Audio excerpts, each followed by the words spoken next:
দিয়ে একটা নতুন রেসিপি বানানোর চেষ্টা করব। তো দেখা যাক কি বানাচ্ছি। জলটা বয়েল হতে দিয়ে দিলাম, তোর মধ্যে 1 চামচ লবণ দিয়ে দিলাম। জলটি যখন ফুটছে তখন একটা একটা করে ম্যাগি দিয়ে দিলাম। এবার এটা বয়েল হয়ে নিক। দেখো এটা বয়েল হয়ে গেছে। যদি দেখতে হয় কিভাবে, এভাবে ধরবে, এখানে দেখবা কেটে গেল। আমার এটা বয়েল হয়ে গেছে। এবার এই জলটা ফেলে নেব। তেল দিয়ে দিলাম, তেলটা গরম হয়ে নিক। এর মধ্যে পেঁয়াজ আর লঙ্কাটা দেব। এবার আমি পেঁয়াজ লঙ্কা দুটো একসাথে দিয়ে দিচ্ছি। এবার একটু ভেজে নিতে হবে।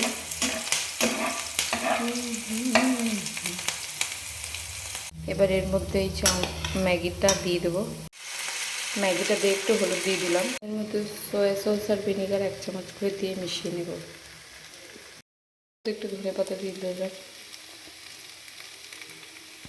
এটা আমি মিশিয়ে নিয়েছি। দেখো জাস্ট কতটা অসাধারণ হয়েছে। যদি তোমাদের একটু ঝাঁঝ লাগে তাহলে এর মধ্যে হালকা একটু চিনি অ্যাড করে নিতে পারো। আমি একটু হালকা করে নিয়েছি। তো এবার তোমাদেরকে সার্ভ করে দেখাবো।